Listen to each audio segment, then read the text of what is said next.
Horizon Zero Dawn was released in 2017 for the PlayStation 4.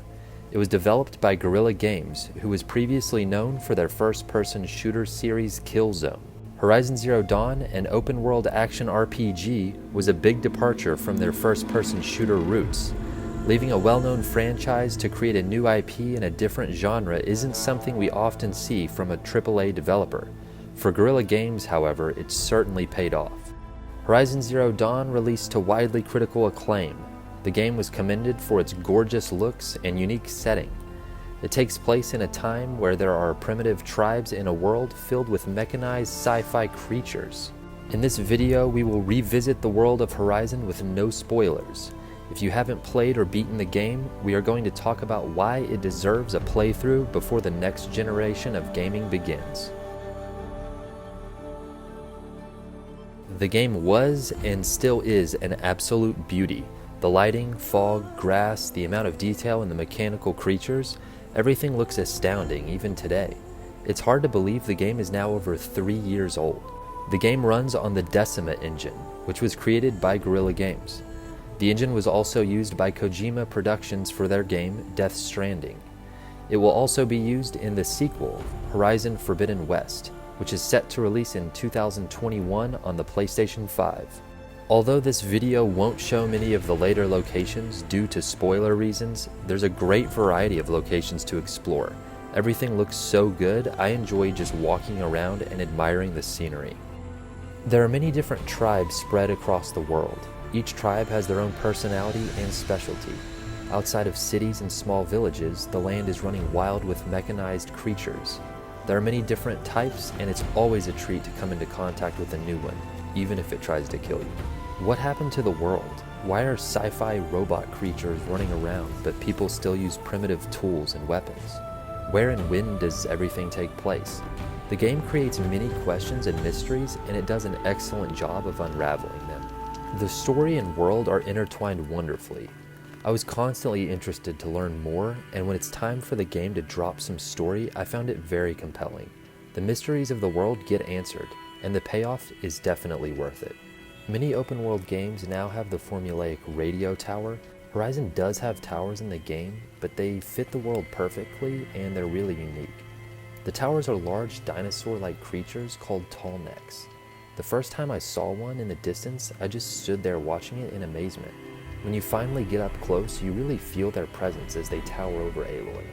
Using the surrounding environment, you have to find a way to climb up the creature to get to the top. You play as an outcast hunter named Aloy.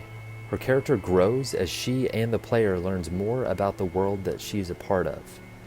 Aloy is joined with a few other characters throughout the game. Some are definitely better than others, but I found most of them fairly forgettable. This is definitely Aloy's show. Aloy is extremely nimble. She can run, jump, climb, slide, and swim through the environments.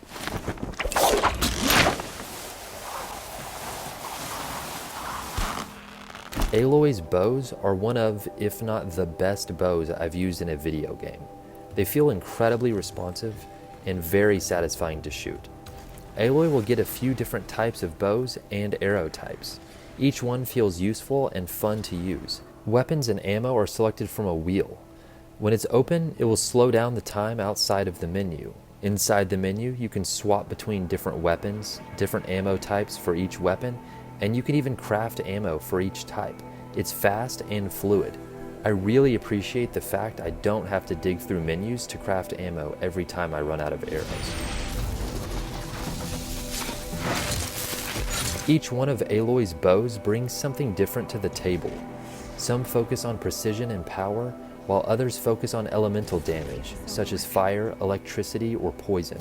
Aloy can use a rock or a whistle to distract a creature. Other tools are better to use if you want a little more firepower. There's an awesome weapon called a rope caster that can tie down monsters to the ground for a short period of time. There are many others as well, and it's fun to experiment with each one. Each creature is made up of what seems like hundreds of parts. Different creatures have different weak spots. Some of them aren't exposed externally, so you sometimes have to get creative to determine how to crack open a creature to then fire upon an exposed weakness. You can break off specific parts of creatures that will restrict their ability to perform certain actions. All of the creatures are designed really well. They all sound great too. Some of the later ones that I won't show you are just plain awesome. The mechanized creatures in the game are extremely fascinating. You might find a small herd of grazer-like creatures digging in the ground. Within the herd, there could be small scouts called watchers. If a watcher spots you, it will alert the others to your presence. There are many different creatures, and each one is exciting to observe and take on. When you are able to defeat a creature, you're able to loot them. You'll find parts that can be used for crafting and upgrading. For example, looting a watcher might give you a watcher lens. Each creature has unique parts, some more difficult to obtain and some more valuable than others. It's rewarding discovering out how to break off certain parts that you want or need.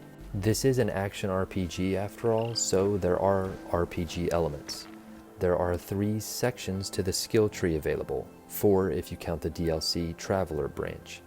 The Prowler, which has a focus on stealth abilities, Brave, which focuses on strength, and Forager, which focuses on gathering resources found across the land. The Traveler branch has some nice quality of life skills. There are many different resources to gather. Some help you craft arrows, some are plants that are used as medicine to heal yourself. I really like the healing system in the game. Aloy has a healing pouch, and medicine you've gathered can be stored. There's a maximum limit you can hold at once. When your health drops, you can refill your health bar by using the medicine in your pouch. Most video games don't worry about trying to explain or reason with why there are icons or HUD elements in a game, but Horizon goes out of its way to do so. Let's say there's a sign. If you think about it, it probably wouldn't be in a language we, as the player, would actually be able to understand. There are many signs Aloy can't read either. However, Aloy has a small piece of advanced technology that she wears on the side of her head called a focus, which allows her, as a person in the world, to understand what the sign says. The focus not only allows her to understand, but it also allows us, as the player, to understand what it says. The game has an amazing way of bringing context for many things we see in the HUD. It explains why we see an icon over some resources out in the wild. The focus also allows us and Aloy to highlight creatures in the world. Once a creature has been scanned, it reveals weak spots, weaknesses, and it allows you to track the creature. Aloy's focus and the implementation of it really allows us to learn alongside Aloy, and it is an amazing design choice that I absolutely love. There are many different outfits to obtain, each giving different perks and having slots for modifications. One outfit might help a stealth player. The other might be useful because of its fire resistance. Each one has the blend of tribal and slight sci-fi because of the parts from the mechanized creatures. There is one specific late game outfit that is just fantastic. Horizon has one DLC titled Frozen Wilds. There's a lengthy new story, quests, creatures, outfits, weapons, and skills. I love that the DLC just expands upon the already established map. Once it's downloaded, you can just run into the added area and check it out. It's recommended you be at least a level 30. The new location looks great, and I can remember many of the new creatures giving me a good challenge. Even after playing Sucker Punch's great new open world game, Ghost of Tsushima, and just recently going back to Horizon Zero Dawn for the first time in a couple of years, I can confidently say that the world and gameplay in Horizon hold up extremely well. Horizon Zero Dawn shows off the creativity and ability Guerrilla Games has.